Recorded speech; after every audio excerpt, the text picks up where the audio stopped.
Assalamualaikum warahmatullahi wabarakatuh. Waalaikumsalam warahmatullahi wabarakatuh. Shalom dan salam sejahtera untuk kita semua. Shalom. Sebelumnya perkenalkan, saya Beatrix Kendenan dan saya Rifka Lestari Lase. Kami adalah mahasiswa keperawatan FON UPH ETP 2024.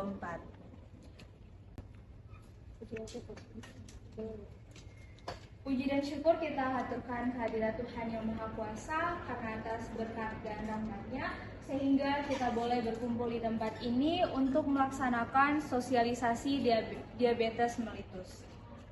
Terima kasih untuk kesempatan yang sudah diluangkan oleh Bapak Ibu untuk mengikuti sosialisasi kita hari ini. Sebelum itu, alangkah baiknya kita memulai dengan doa. Mari kita berdoa. Adapun susunan acara yang akan kita lakukan hari ini, yang pertama pembuka, yang kedua materi, yang ketiga diskusi, yang keempat penyusunan praktek sehat, kelima evaluasi, dan terakhir penutup. Baik, selanjutnya kita akan masuk ke dalam sesi materi. Pada pemateri dipersilakan. Selamat pagi semuanya.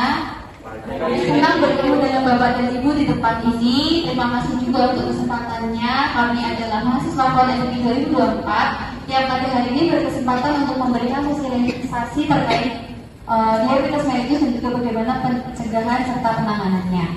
Jadi yang pertama itu kita perlu tahu dulu nih, sebenarnya diabetes mellitus ini apa sih? Pernah nggak dari Bapak Ibu pernah mendengar penyakit ini? Atau pernah nggak Bapak Ibu tahu penyakit gula? Nah, jadi sama ya, diabetes mellitus dan penyakit gula itu sama, hal yang sama. Diabetes mellitus adalah penyakit kronis yang mempengaruhi cara tubuh mengatur gula di dalam darah. Penyakit ini bisa menyebabkan berbagai komplikasi kalau misalnya tidak ditangani dengan serius. Nah, pada hari ini kita akan membahas tentang apa itu diabetes mellitus, tanda dan gejalanya, serta pentingnya pengobatan, manfaat diet, dan juga jenis makanan rendah gula yang dapat Bapak Ibu nanti coba praktikkan di rumah. Diabetes mellitus itu apa? Jadi penyakit gula yang biasa kita temui di masyarakat. Nah, diabetes mellitus ini dibagi dalam dua tipe. Yang pertama, tipe 1 itu adalah kekebalan tubuh yang menyerang dan juga menghancurkan sel-sel penghasil insulin di pankreas. Sedangkan kalau yang tipe 2 itu kondisi di mana tubuh itu nggak bisa menggunakan insulin secara efektif, yang disebut resistensi insulin. Nah, selanjutnya ini ada contoh gambarnya. Jadi ada contoh koneksi atau dia berpengaruh dalam konsentrasi juga. Biasanya kalau misalnya yang penyakit keturunan yang membawa keturunan diabetes, dia akan memiliki konsentrasi yang buruk. Selanjutnya adalah penurunan suhu tubuh. Jadi ada juga penyembuhan luka yang lambat karena tingginya kadar gula di dalam tubuh, maka seseorang yang menderita diabetes mellitus itu akan lebih susah untuk menyembuhkan luka dalam dirinya. Contohnya, jika saat Bapak Ibu mengalami memiliki penyakit gula dan Bapak Ibu terluka, itu akan cenderung menjadi basah lukanya dan itu akan sulit untuk kering. Secara fisik yang bisa kita lihat, orang yang mudah letih dan juga mudah tersinggung itu orang-orang yang biasanya terkena diabetes mellitus. Kenapa sih? Karena dia harus bangun untuk pergi ke kamar mandi dalam satu waktu, itu bisa membuat orang lelah. Akibatnya kalau orang capek itu pasti dia akan susah mengendalikan emosinya. Lalu kan dengan orang yang kabur, jadi dia akan merasakan rabun atau susah untuk melihat suatu objek. Selanjutnya adalah kesemutan atau mati rasa. Kesemutan dan mati rasa di tangan atau kaki yang bersamaan dengan rasa sakit, membakar atau bengkak merupakan tanda bahwa syaraf sedang dirusak oleh diabetes mellitus. Nah, diabetes mellitus ini juga menyebabkan komplikasi serius. Ada di mikrovaskuler, yaitu kerusakan sistem syaraf atau neuropati, kerusakan sistem ginjal atau nefropati, dan juga kerusakan mata atau retinopati. Lalu selanjutnya adalah makrovaskuler, yaitu ada di jantung. Lalu dia juga bisa menyebabkan stroke dan juga menyebabkan penyakit pembuluh darah perifer. Di sini ada gambarnya ya, jadi bagaimana aja bisa terserang jika misalnya ada yang terkena diabetes mellitus. Selanjutnya adalah penurunan suhu tubuh. Jadi ada juga penyembuhan luka yang lambat karena tingginya kadar gula di dalam tubuh, maka seseorang yang menderita diabetes mellitus itu akan lebih susah untuk menyembuhkan luka dalam dirinya. Contohnya, jika saat Bapak Ibu mengalami memiliki penyakit gula dan Bapak Ibu terluka, itu akan cenderung menjadi basah lukanya dan itu akan sulit untuk kering.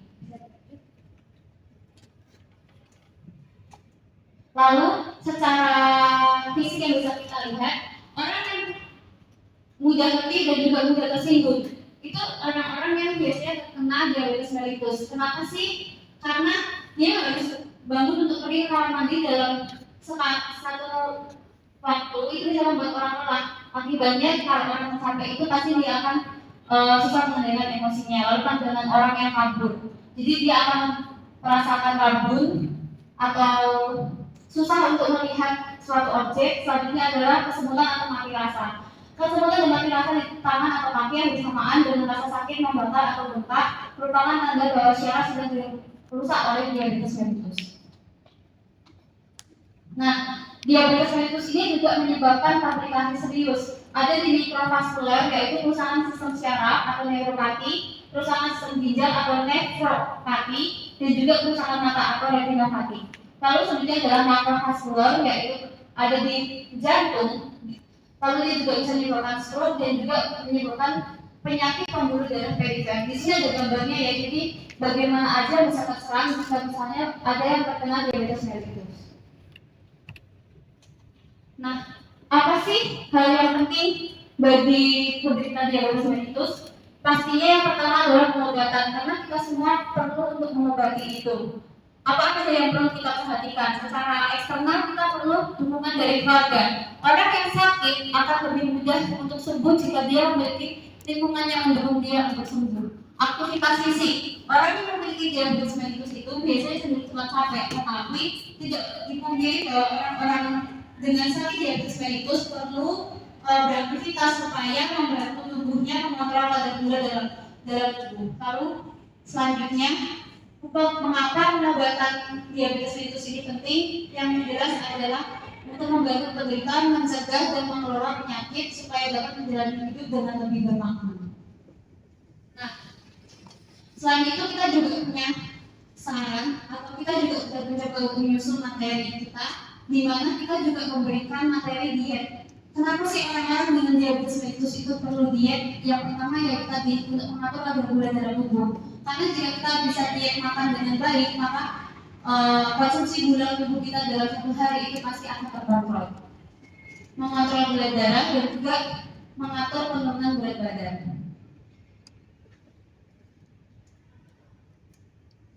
Lalu ada juga untuk mencegah komplikasi. Jadi diet sehat dapat membantu mencegah komplikasi diabetes mellitus seperti sakit jantung, stroke, dan juga kerusakan ginjal. Nah, ini adalah contoh jenis makanan dan beras, biji-bijian utuh. Misalnya beras merah yang biasa kita temui dalam masyarakat. Ada juga sayuran, semua jenis sayuran seperti brokoli, bayam, dan juga wortel, kacang-kacangan seperti kacang tanah, kacang almond, dan juga kacang mete. Lalu ada susu low-fat. Susu low-fat itu adalah susu yang rendah lemak, susu skim, lalu ada keju juga rendah lemak, dan juga produk gandum utuh seperti oats atau makanan dengan protein tinggi, daging tanpa lemak, dan juga ikan. Oke, dari sini sejauh ini apakah ada yang ingin ditanyakan oleh Bapak Ibu? Oke, nanti sambil bertanya sambil ada pembagian slide oleh tim, jadi bisa sambil disimak. Baiklah, apakah ada pertanyaan dari Bapak Ibu sekalian? Silakan. Bisa maju aja ya Ibu.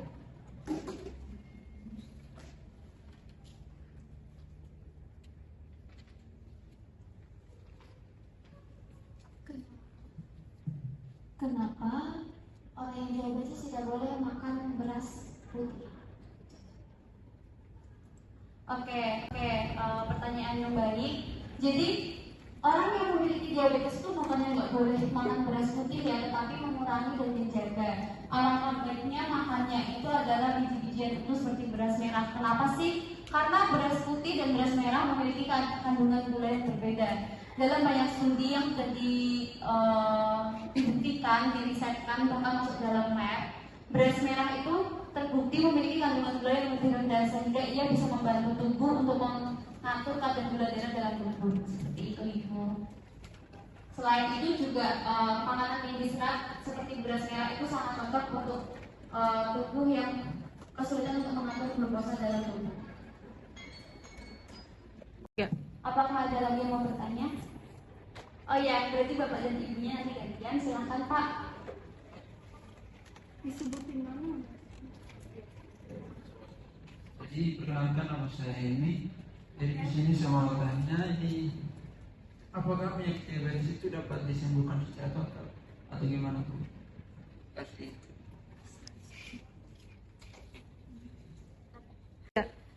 Baik, pertanyaan yang bagus ya dari Pak Helmi. Jadi Pak, penyakit diabetes mellitus itu tidak dapat sembuh total, tetapi bisa dicegah dan juga ditangani. Penyakit diabetes mellitus itu biasanya adalah penyakit turunan yang didapatkan dari genetik orang tua, sehingga ia bersifat menurun dan tidak dapat disembuhkan secara total.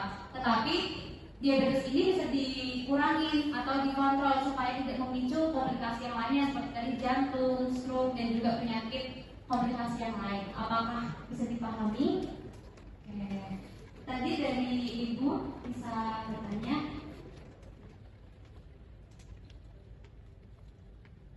Baik, yang jadi pertanyaan saya, jenis olahraga apa yang aman dan bermanfaat bagi penderita diabetes mellitus?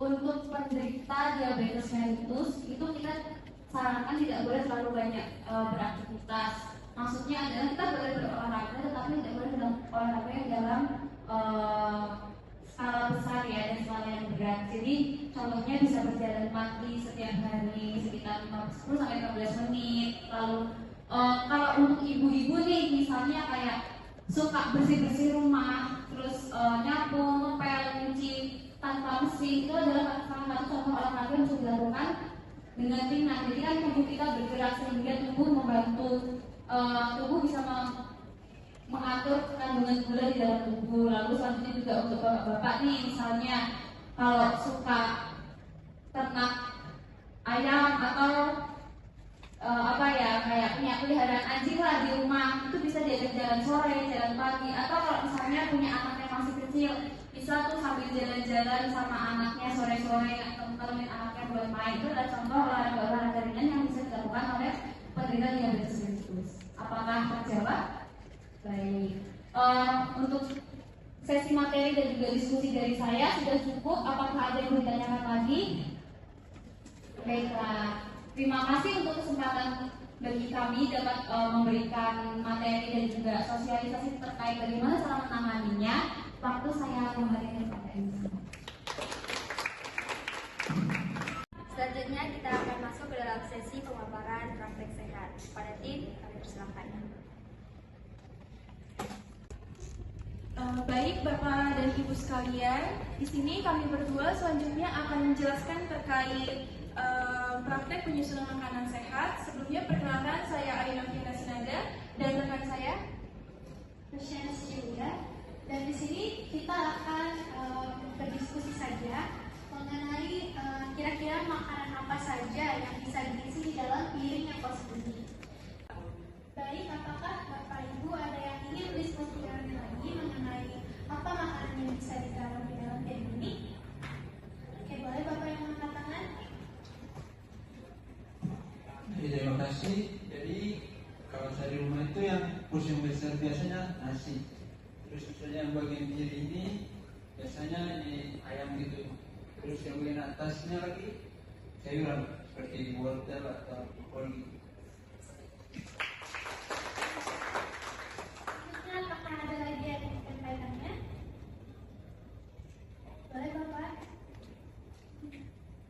Kalau saya di rumah biasa porsi yang besar ini nasi, terus yang ini ada daging dagingan dan di atas juga sama seperti tadi itu ada sayur-sayuran dan ditambah suka tempe juga.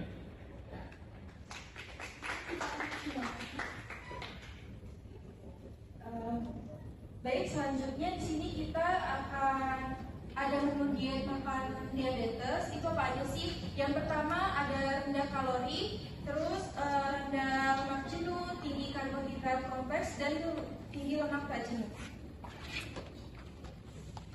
Lalu ada porsi makan. Yang pertama itu setengah piring diisi dengan sayuran. Misalnya sayurannya itu mentimun, labu siam, tomat, wortel, bayam, dan lain-lain. Seperempat piring diisi dengan protein seperti telur, daging rendah lemak, ikan tempe, tahu, kacang merah atau kacang hijau. Selanjutnya ada juga setengah piring dengan karbohidrat. Itu ada nasi merah, gandum, jagung, singkong, dan lain-lain.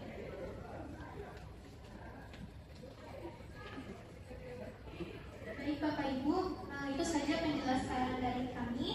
Kurang lebihnya mohon maaf. Terima kasih. Terima kasih kepada tim yang telah menyampaikan diskusi kepada kita semua.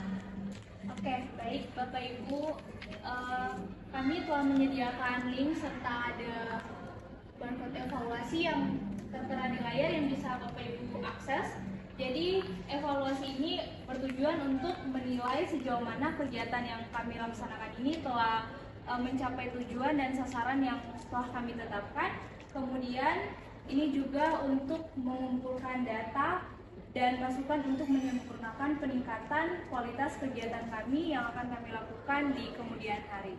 Oke, pengisian link boleh dalam 2 menit. Silakan.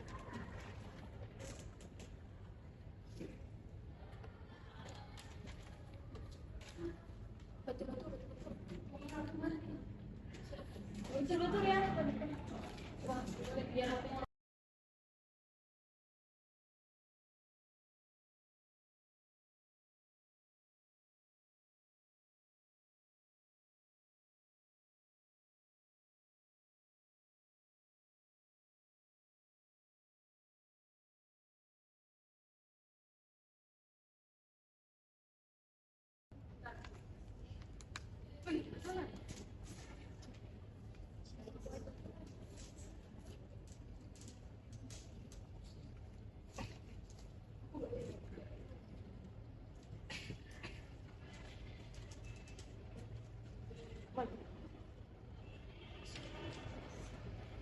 Baik, waktu telah selesai. Kita telah mencapai akhir foto kita pada hari ini. Lalu kita akan memulai mengakhiri dengan doa dan saya persilakan kepada Saudari Bea untuk memimpin kita dalam doa. Bapak Ibu, mari kita satu dalam doa. Di sini saya akan memimpin dengan agama Kristen dan yang non-Kristen boleh menyesuaikan. Oke, Bapak Ibu, bersama kakak-kakak panitia, kita akan masuk ke sesi dokumentasi. Silakan maju ke depan.